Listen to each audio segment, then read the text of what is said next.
Good morning, dear students.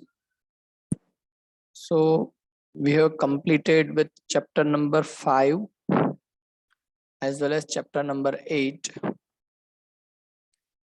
So we are actually on the right pace of completing our syllabus. But whatever is lacking is your performance in test. So I have decided that I will be revising the test papers. I will discussing the test paper with the authentic answers of each and every questions with its concept and logic behind the correct answer. So please go through this videos as well. Okay. So today we are going to discuss the test paper which was just completed. Okay. And the same way we will be completing all the test papers. So starting with the very first question. Question is, which of the following provide non-specific pathogen defense for the body? Non-specific pathogen defense. Now, what is non-specific pathogen defense? तो यहाँ पे आपको answer कैसे सोचना है? Non specific का मतलब है it is innate immunity. Okay, so innate immunity में कौन पार्टिसिपेट कर सकता है वही आपको सोचना है, क्योंकि non specific response means innate immunity. तो T cell and B cell. So option A and B both are the part of the acquired immunity. Whereas if you are thinking about stem cell, there is no such role of the stem cells in our immune system. So it is obviously phagocytes. It is obviously phagocytes, and we know that phagocytic cells are just engulfing the foreign particle, foreign pathogen, and eliminating it from the body. It is phagocyte. अब इसी question में option change भी कर सकते हैं. Phagocytes की जगह पे यहाँ पे PMNL पोलीमॉर्फोन्यूक्लियर लिम्फोसाइट ये भी ऑप्शन हो सकता है, जिसको हम न्यूट्रोफिल्स भी बोल सकते हैं. ओके, वो भी ऑप्शन हो सकता है. यहाँ पे मैक्रोफाजिस भी हो सकते हैं, वो भी करेक्ट ऑप्शन है. तो आप सोचिए यहाँ पे एक ही जगह पे फैगोसाइट की जगह पे ये 3 और ऑप्शन आपको दे सकते हैं and all the options are correct. Question यही रहेगा, ऑप्शन चेंज हो जाएगा. Macrophages, neutrophils, PMNL that is polymorphonuclear lymphocyte. Okay, ये सभी फैगोसाइटिक सेल्स हैं, तो ये भी ऑप्शन हो सकता है. So this is the question number 1. Now question number 2. Choose the wrong statement regarding AIDS. Okay, तो एक यहाँ पे incorrect statement आपको दिया गया है that you have to identify. So first one, AIDS is an immunodeficiency disease. Correct है, क्योंकि ये तो उसके नाम में ही है. It is caused by, ये US नहीं है, IS है. It is caused by retrovirus which is HIV. That is also correct. अब देखो यहाँ पे बहुत बार हम HIV पढ़ लेते हैं, लेकिन रेट्रोवायरस है कि सिर्फ DNA वायरस लिखा है, नॉर्मल RNA वायरस लिखा है, वो भी देखना पड़ेगा. तो ये retrovirus HIV, that is correct pair. HIV selectively infects and kill B lymphocytes. तो उसको अभी होल्ड पे रखते हैं. Question number option number C को. रेट्रोवायरसेस हैव RNA जीनोम्स, यहाँ पे ओ रह गया है RNA genomes that replicate via DNA intermediate. तो ये करेक्ट है. रेट्रोवायरस में DNA इंटरमीडिएट तो आता ही है, ये हमें पूरा पता है. ओके, तो obviously A, B and D all these 3 are correct. Now only option C is incorrect. Only option C is incorrect.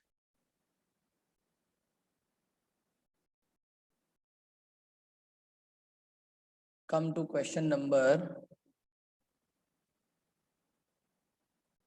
3. only one of the following 4 ways through which AIDS can spread. Okay ये 4 option दिए, उसमें से किसी एक ही option के through ads spread हो सकता है। तो इन्फेक्टेड नीडल्स एंड सिरिंज, तो ये तो हमें पता ही है कि इससे तो होता ही होता है। अब आपको पूछा है only one of the following 4 ways, तो इसका मतलब अगर ऑप्शन ए है तो आगे दूसरा सोचने की जरूरत भी नहीं है। अगर आप इसमें 100% श्योर है तो दूसरे ऑप्शन सोचने की कोई जरूरत नहीं, क्योंकि क्वेश्चन में बोल दिया गया only one of the following 4। तो बाकी 3 तो ऑब्वियसली नहीं है। हमें पता है कि इन्फेक्टेड नीडल्स और सिरिंज अगर हम शेयर करते हैं तो जो ब्लड फ्लूइड्स हैं वो भी ट्रांसफर होते हैं और उसकी वजह से पर्सन को एड्स हो सकता है। Question number 4, active immunity development is related to what? Active immunity कैसे डेवलप होती है? एक है option number A natural killer cells, तो नेचुरल किलर सेल्स से तो एक्टिव इम्यूनिटी नहीं डेवलप होती है, it is a type of T cells. Then suppressor T cells, वो भी नहीं है। हेल्पर टी सेल, तो टी सेल का तो एक्टिव इम्यूनिटी में रोल है लेकिन डेवलपमेंट में नहीं है, रिस्पॉन्स में है। Option number B which is memory B cell, तो ये हमें पता है कि मेमोरी बी सेल जो है वो रिस्पॉन्स को याद रखते हैं and in the future they are giving the response against the same antigen which has already invaded previously. तो एक्टिव, यहाँ पे वर्ड इंपोर्टेंट कौन सा है? डेवलपमेंट। सो एक्टिव इम्यूनिटी का जो डेवलपमेंट है it is related to memory B cells. Okay, development. Which of the following is a part of the active immunity, तो फिर ये चारों आएंगे, all are there. Now question number 5, when an organ is transplanted and is rejected by the body, the lymphocytes are produced by? कौन से lymphocytes हैं जो organ transplantation नहीं होने देते हैं? तो है तो ये चारों lymphocyte A, B, C, D, लेकिन organ transplantation that is and during that it is if it is rejection, तो ये acquired immunity है और उस acquired immunity में भी it is the role of the T cells. अब आपको सोचना है कौन से टी सेल्स, साइटोटॉक्सिक या सप्रेसर? तो obviously it is TC cell, cytotoxic T lymphocytes. अब यहाँ पे नाम चेंज हो सकते हैं, मतलब सिनोनिम्स यूज कर सकते हैं, क्वेश्चन वही रहेगा। Cytotoxic T sales is also correct answer. यहाँ पे अगर टीसी सेल लिख दिया होता तो ये भी करेक्ट आंसर हो जाता। साइटोटॉक्सिक टी लिम्फोसाइट्स ऐसा लिख दिया होता तो भी ये करेक्ट आंसर होता। अब इसी ऑप्शन को थोड़ा जनरलाइज कर सकते हैं, सिर्फ यहाँ पे ऐसा लिख सकते थे T cell, B cell, then macrophage, mast cell, तो फिर T cell. Plain T cell word use किया होता तो भी टी सेल आता, लेकिन यहाँ पे 2 तरह के टी सेल आपको ऑलरेडी दिए हैं, then you have to select between the T cells. Now question number 6, which one of the following statement is correct with respect to immunity?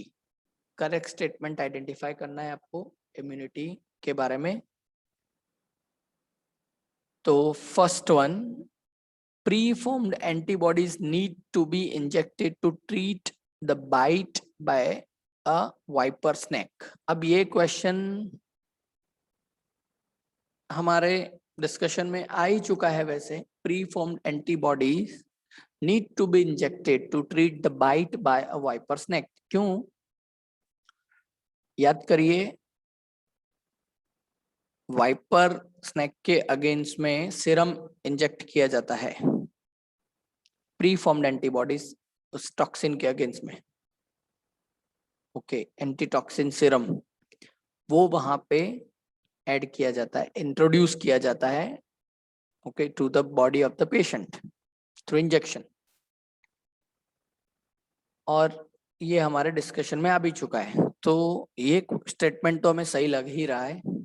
Second statement देखते हैं, the antibodies against smallpox pathogen are produced by T lymphocytes. अब यहाँ पे smallpox दिया हो या कोई bacteria या और कोई वायरस दिया हो, कोई फंगस दिया हो, तब भी ये आंसर सही नहीं हो सकता क्योंकि लिखा है antibody production and it is by T lymphocyte. तो हमें पता है कि टी लिम्फोसाइट कभी भी एंटीबॉडी प्रोडक्शन नहीं करते हैं, वो बी लिम्फोसाइट ही करते हैं।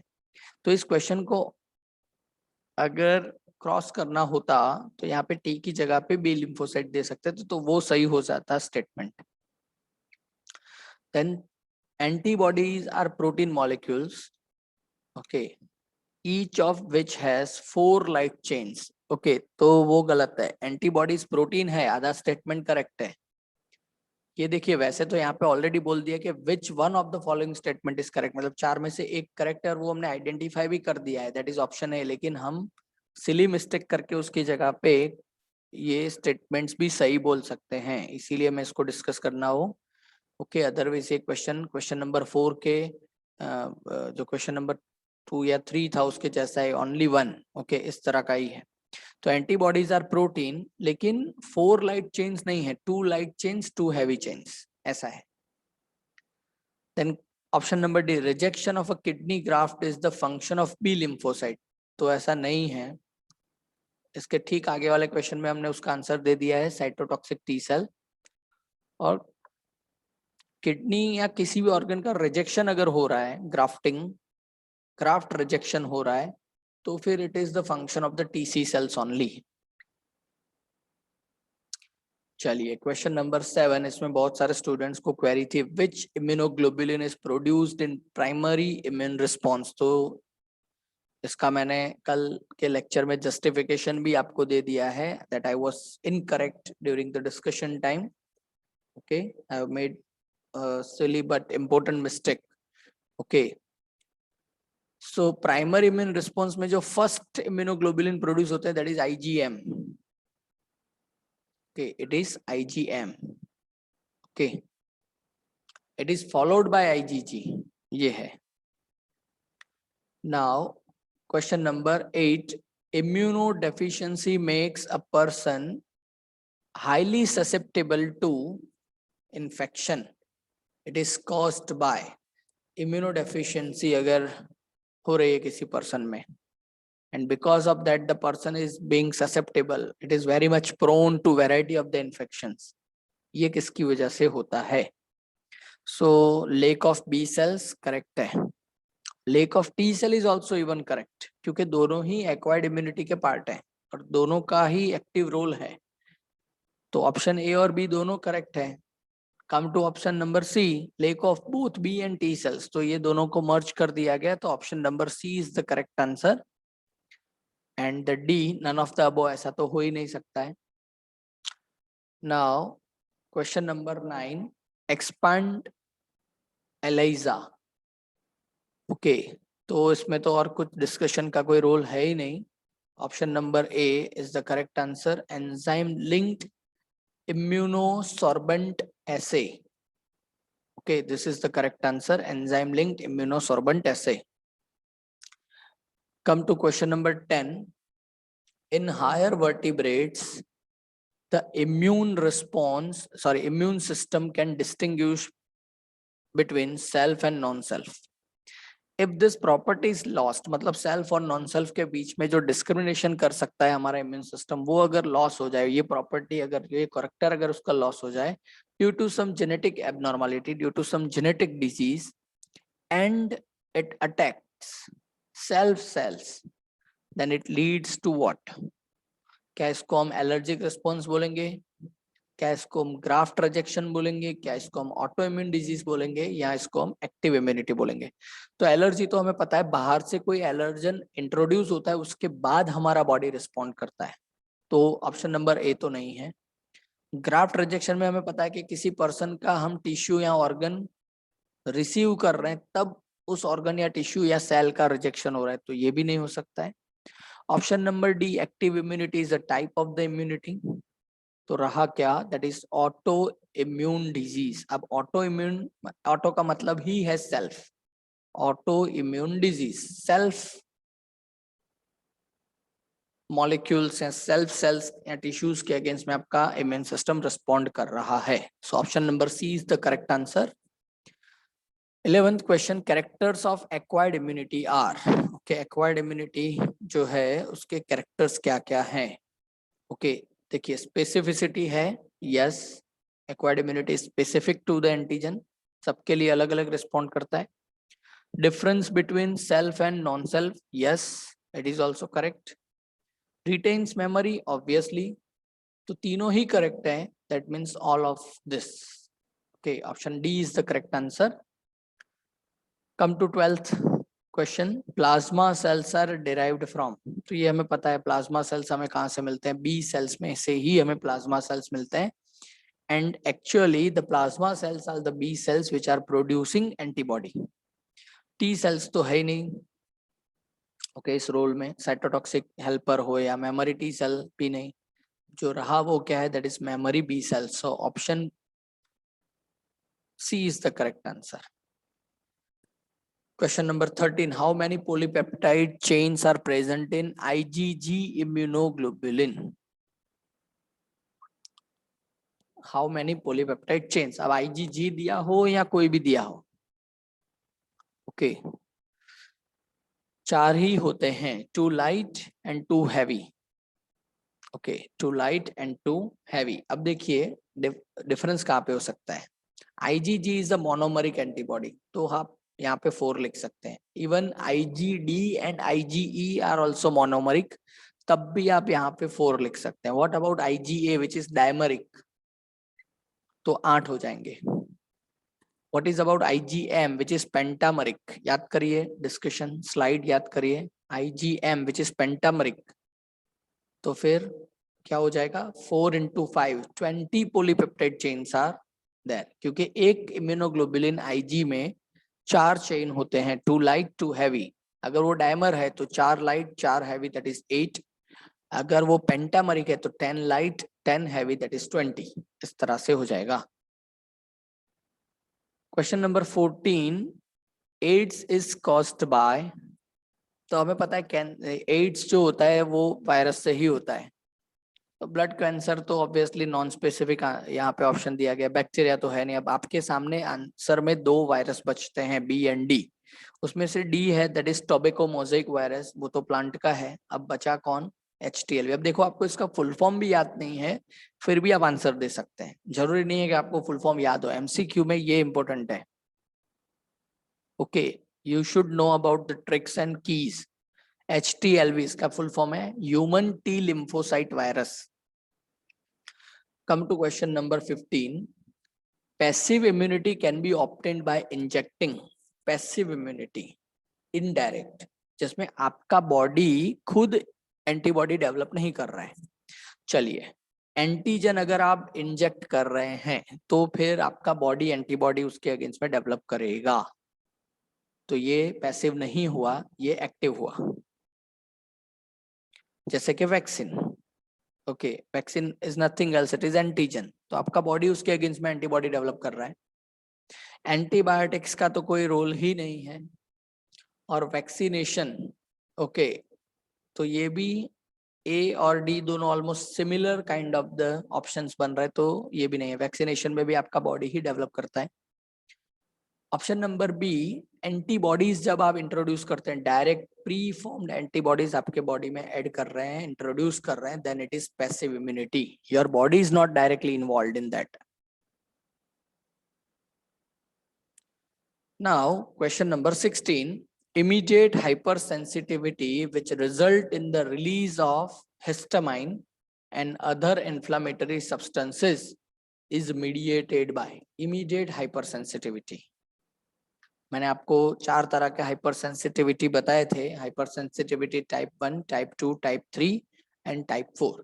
Type 1, 2, 3 which are actually mediated by antibodies, मैंने ये भी आपको बताया था कि टाइप 1 कौन से एंटीबॉडी मीडिएट करते हैं, टाइप 2, टाइप 3 कौन से एंटीबॉडी मीडिएट करते हैं, as well as I also discussed about 4th type of the hypersensitivity, और उसका मैंने नाम भी आपको बताया था, that is delayed hypersensitivity. Delayed मतलब लेट शुरू होता है, जबकि पहले वाले जो 3 हैं दोज आर इमीडिएट, मतलब क्विक रिस्पॉन्ड करते हैं। Immediate hypersensitivity type 1, 2 and 3।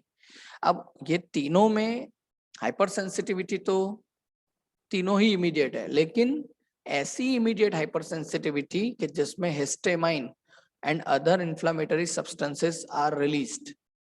तो histamine and other inflammatory substances तो कब रिलीज होते हैं? It is released in allergic response. So allergic response को कौन गवर्न करता है? It is IgE. Allergic response को कौन गवर्न करता है? That is IgE. So option C is the correct answer. Question number 17. After infection of the germs, immunity acquired is. Okay. जब हमें इन्फेक्शन होता है तो हमें जो इम्यूनिटी गेन होती है, एक्वायर्ड होती है, वो कौन सी इम्यूनिटी है? So obviously it is active immunity. It is active immunity. Passive में तो आएगा क्या? एंटीबॉडीज। नेचुरल कौन सा है? तो innate immunity is the natural immunity. Okay. अगर एक्टिव है तो साथ में पैसिव कभी नहीं हो सकता है, तो ए और बी तो साथ में नहीं हो सकता है। इन्फेक्शन ऑफ द जर्म होगा, उसके बाद इम्यूनिटी एक्वायर हो रही है, खुद बोल रहा है क्वेश्चन, तो नेचुरल मतलब इनेट तो हो ही नहीं सकती है। Question number 18. Antibody formation and immunity production is done by a protein called globulin present in the.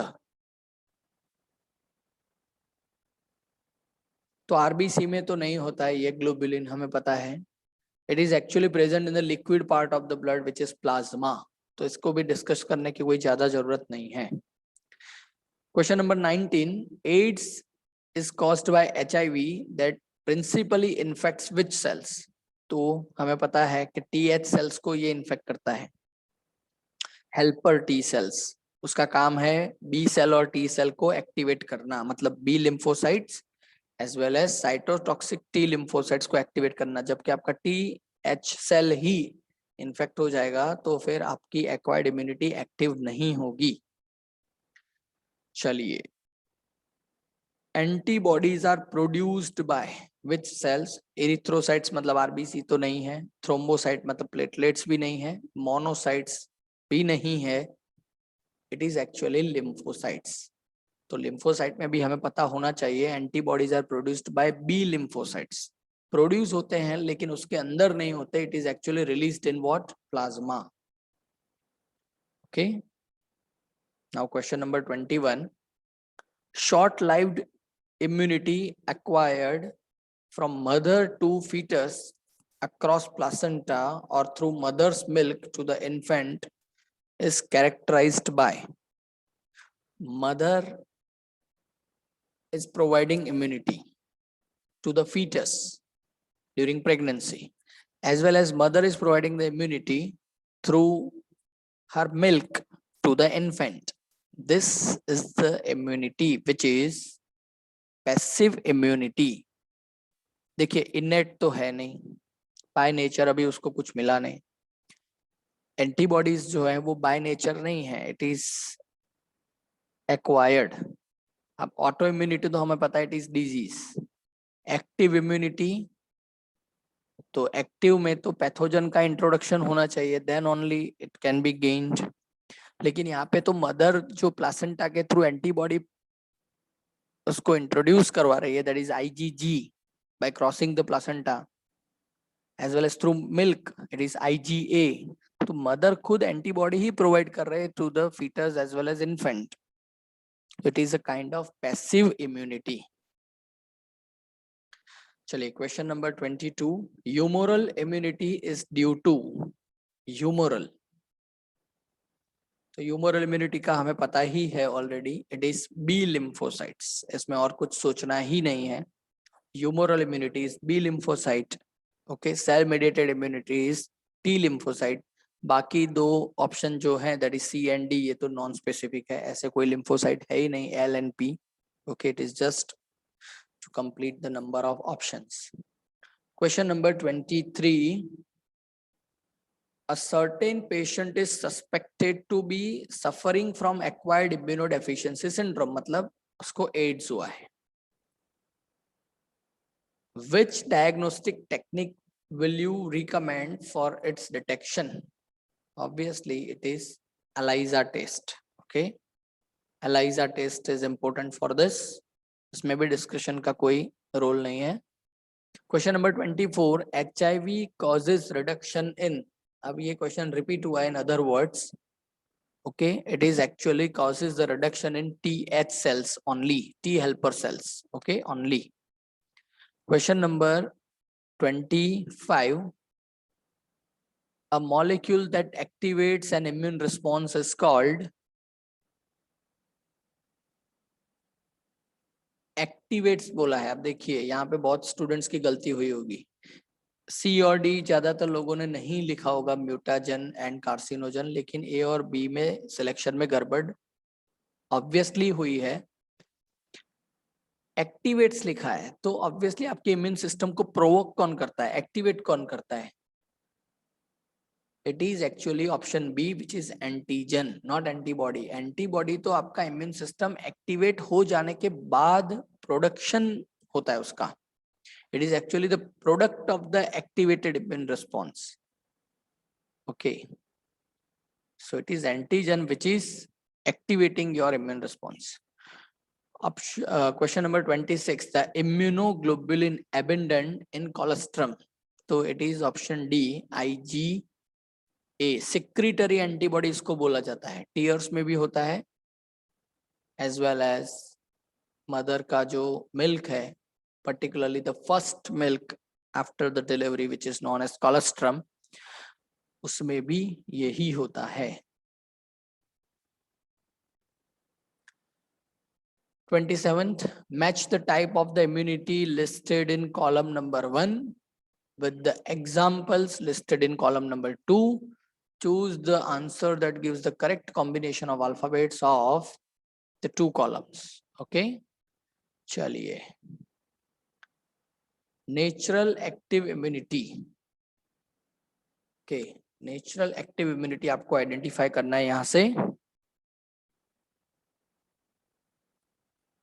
तो naturally active immunity, that is fighting the infections naturally.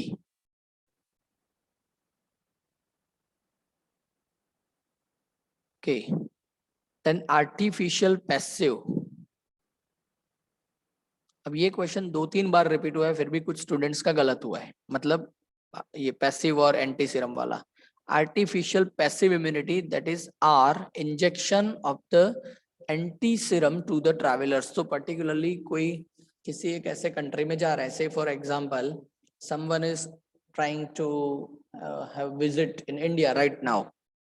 तो हमें पता है कि अभी कोरोना पेंडेमिक है, तो 2 ऑप्शन उनके पास रहेंगे. अगर कोई किसी और कंट्री से आ रहा है तो नंबर 1, या तो उसको कोरोना वैक्सीन दी जाए because it is available right now, या तो फिर कोरोना के अगेंस्ट में अगर कोई एंटी सीरम डेवलप किया गया है तो वो भी दिया जा सकता है.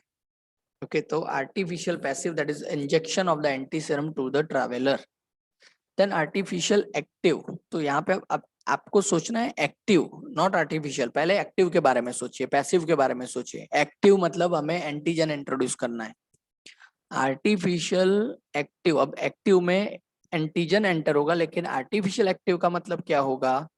नेचुरली इन्फेक्शन नहीं हुआ है, तो आर्टिफिशियल एक्टिव का मतलब होगा आपका that is induced by vaccination. Artificially हमने किया ना, ये नेचुरल इन्फेक्शन नहीं हुआ, लेकिन हमने फिर भी एंटीजन तो इंट्रोड्यूस करवाया है. Then natural passive. Natural passive तो ये अभी जस्ट इसके आगे वाले क्वेश्चन में, from mother to foetus through placenta. Okay, from mother to foetus through placenta. Okay, option P कहीं पे भी नहीं है, फिर भी इसका मैं बता देता हूं. इम्यूनिटी डेवलप्ड बाय हेरिडिटी, तो ये इनेट इम्यूनिटी है. हेरिडिटी मतलब क्या? बाय नेचर उसको मिला है. ओके, तो अभी का जो हमारा क्वेश्चन है उसमें ए बी सी डी के लिए ये वाला ऑप्शन डी जो है, it is being the correct answer. Now question number 28, consider the following 4 statements A to D regarding kidney transplant and select the 2 correct ones out of this. 4 में से 2 statement सही है किडनी ट्रांसप्लांट के बारे में. Number 1, option number A, sorry, statement number 1, Even if a kidney transplant is proper, the recipient may need to take immunosuppressants for a long time. तो ये सही है. किडनी ट्रांसप्लांट अगर सही से हो भी गया है, there is no rejection and all this, then also person has to take immunosuppressant for a long time. ये करेक्ट है. अब देखो ऐसे यहाँ पे जंप कैसे करना है ऑप्शन. आपने देख लिया कि ऑप्शन नंबर ए आपका करेक्ट है. Now go for the options. कहाँ पे कॉम्बिनेशन में ऑप्शन नंबर ए है, बाकी के ऑप्शंस जो उसको भूल जाओ. तो ऑप्शन बी और सी में स्टेटमेंट नंबर ए नहीं है. इसका मतलब हमारा आंसर या तो ऑप्शन ए हो सकता है या ऑप्शन डी हो सकता है. इस तरह से आपको टाइम बचाना ही पड़ेगा. चलिए option number question statement number B देखते हैं. The cell mediated immune response is responsible for the graft rejection. 100% सही है. टी सेल ही तो है which are actually mediating the graft rejection. Correct है. तो इसका मतलब दो सही हैं तो और वो दोनों ही हमें मिल गए, that is A and B. तो सी एंड डी के बारे में हमें सोचना भी नहीं है. So obviously it is option A which is correct. Statement A and B, these two are the correct answer. Come to question number 29. Antibodies are of which class of proteins? Okay, तो बार बार आ चुका है. It is immunoglobulin.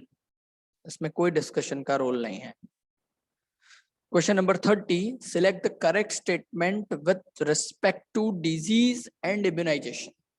Correct statement with respect to disease and immunization. Certain protozoan have been used to mass produce hepatitis B vaccine. तो hepatitis B is a virus और अगर उसका vaccine बनाना है तो protozoa का क्या लेना देना है. तो ये इनकरेक्ट स्टेटमेंट है. Option B, injection of the snake antivenom against snake bite is an example of the active immunisation. आधा स्टेटमेंट सही है कि इंजेक्शन ऑफ द एंटीवेनम होता ही है. एंटीवेनम मतलब antiserum, because we are actually introducing that serum against the venom, that's why. लेकिन वो active immunisation नहीं है क्योंकि हम प्री फॉर्म्ड एंटीबॉडी इंजेक्ट करवा रहे हैं. देखिए ये स्टेटमेंट इस पेपर में ऑलमोस्ट 4th और 5th टाइम यहाँ पे अपीयर कर रहा है अलग अलग वर्डिंग में. It is not active immunisation, it is passive immunisation. Now, statement number C, if due to some reason B and T lymphocytes are damaged, the body will not produce antibodies against the pathogen. Correct है. Due to some uncertain reason, if B and T lymphocytes are damaged, तो फिर आपका body जो है वो respond नहीं करेगा, मतलब एंटीबॉडी प्रोड्यूस नहीं करने वाला है. क्योंकि बी और टी सेल दोनों का ही रोल है. बी सेल प्रोडक्शन करते हैं, टी हेल्पर सेल्स उनको हेल्प करते हैं for the production of the antibody. इसलिए option C is the correct statement. अब देख लिए ऑप्शन डी भी एक बार देख लेते हैं. इंजेक्शन ऑफ द डेड और inactivated pathogen causes passive immunity. नहीं, ये एक्टिव इम्यूनिटी कॉज करते हैं. बार बार रिपीट हुआ है statement. 31. An immunoglobulin G molecule is composed of, ये भी क्वेश्चन रिपीट हुआ है. In other words, okay, 2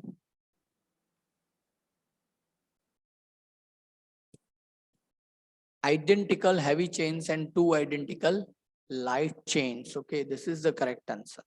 same ही होते हैं दोनों. हेवी चेन एक दूसरे के कार्बन कॉपी है और दोनों ही लाइट चेन एक दूसरे के कार्बन कॉपी है. Question number 32. Transplantation of tissues or organs to save certain patients often fails due to rejection of such tissues or organs by the patient. That अब इस statement को स्मॉल कर दीजिए. Okay, it is actually called graft rejection. Which type of the immune response is responsible for such rejection? तो auto immune तो नहीं है, humoral immune भी नहीं है क्योंकि सेल्स यहाँ पे ह्यूमोरल का मतलब है बी सेल मीडिएटेड, मतलब antibody mediated.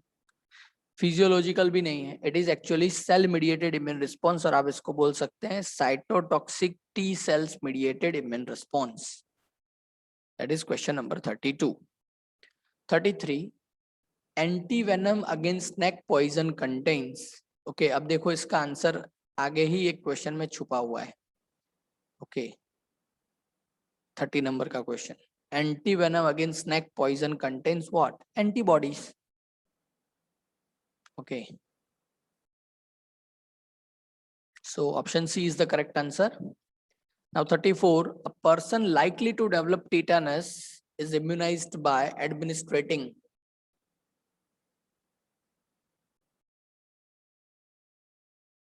it is pre-formed antibodies against tetanus, ATS, anti-tetanus serum. Okay मतलब क्वेश्चन नंबर 33 34 दोनों एक ही क्वेश्चन है, सिर्फ वहां पे स्नेक पॉइजन है और यहाँ पे टीटानस है, दोनों ही क्वेश्चन सेम है, no change. Question number 35, if you suspect major deficiency of antibodies in a person, to which of the following would you look for confirmatory evidence? Okay, किसी एक पर्सन में एंटीबॉडीज डेवलप नहीं हो रहे हैं तो फिर आप कौन सा एक ऐसा कंफर्मेटरी एविडेंस देखोगे जिससे पता चले कि सही में person is deficient in the production of the antibodies? तो सीरम एल्ब्यूमिन्स नहीं, फाइब्रिनोजन इन प्लाज्मा नहीं, haemocytes no, it is actually serum globulins, क्योंकि हमारे सीरम में ही ये ग्लोबुलिन्स हैं, प्लाज्मा में भी बोल सकते हैं, लेकिन प्लाज्मा और सीरम का डिफरेंस हमने 11th में स्टडी किया हुआ है। Serum is nothing else, it is plasma minus clotting factors, तो क्लॉटिंग फैक्टर निकल जाएंगे लेकिन ग्लोबुलिन तो वहीं पे रहेंगे। तो अगर आप ग्लोबुलिन का कंसंट्रेशन चेक करते हैं सीरम में तो आपको पता चल जाएगा whether the person is having deficiency of the production of immunoglobulins or in general globulins. Okay, question number 36, each immunoglobulin has 2 heavy chains 2 light chains। अब देखो यहाँ पे आंसर था आगे और उसी में से अभी क्वेश्चन बना है। The antigen binding site is present in, okay, 2 heavy chains 2 light chains, बात सही है, लेकिन एंटीजन बाइंडिंग साइट्स कहाँ पे होते हैं? तो ये मैंने आपको स्ट्रक्चर जब पढ़ाया था तभी डिस्कस किया था, variable region of both heavy and light chain, दोनों के ऊपर होता है। एंटीजन बाइंडिंग साइट जो है it is actually located on top of the both heavy chains as well as light chains. आपको पता है variable heavy chains variable light chain, ये कंफर्मेशन है टॉप पोजीशन पे। Now question number 37, which immunoglobulin is the largest one in size? तो इसमें कुछ सोचना नहीं है, pentameric, that is IgM is the correct answer. 38, a person is injected with globulin against hepatitis. This is, अब देखो ये क्वेश्चन भी कितनी बार रिपीट हुआ है इसी पेपर में। Okay question number 38, it is actually artificially acquired passive immunity, artificially acquired passive immunity। क्यों कि आपने आर्टिफिशियली इंट्रोड्यूस की है, नेचुरली उसके बॉडी में ये एंटीबॉडी प्रोड्यूस नहीं हुए, इसलिए ये पैसिव भी है, नेचुरली नहीं मिले। जैसे मदर कोलोस्ट्रम के थ्रू या प्लासेंटा के थ्रू एंटीबॉडीज प्रोवाइड करती है, ऐसा तो यहाँ पे है नहीं, बट यू हैव इंजेक्टेड तो ये आर्टिफिशियल हो गया, और एंटीबॉडी इंट्रोड्यूस किया इसलिए ये पैसिव है। Now question number 39, how does vaccination work? Simple सा क्वेश्चन है। So the immune system produces antibodies which stay in the blood. No. Memory lymphocytes are produced. Vaccination होगा तो obviously memory lymphocytes या memory B cell produce होंगे. They remain in the body to fight off any future infection with the live pathogen.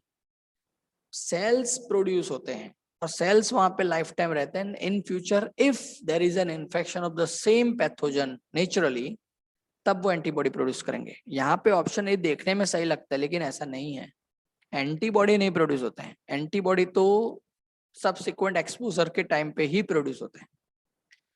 Now question number 40, the last question of the discussion, which of the following is the correct statement regarding AIDS which is causative agent HIV? तो इस question में 2 option सही थे, Okay. HIV does not escape but attacks the acquired immune response. Correct. It is killing the TH cells. तो attack ही कर रहा है. And HIV is enveloped virus containing one molecule of the, यहाँ पे typographical error इस बार बहुत हुए हैं through the typist. Okay. Molecules of the reverse transcriptase one नहीं है, 2 molecules हैं reverse transcriptase के, ये मैंने आपको discussion में भी बताया था. HIV is enveloped virus that contains 2 identical molecules of the single stranded RNA. Yes. And 2 molecules of the reverse transcriptase. Correct. Option C भी सही है. Option D, HIV is unenveloped retrovirus. तो ऐसा नहीं है, enveloped ही है. तो इस question में A और C दोनों ही correct है. Okay. So dear students, this is all about the discussion of our last test. Okay. And I hope you will be having some clarifications regarding the answers you have opted, okay, for the questions in the test. Then also, if you are having any doubt, any questions, any queries regarding this test paper, you can call upon me, you can message me. Okay, fine. So have a nice day.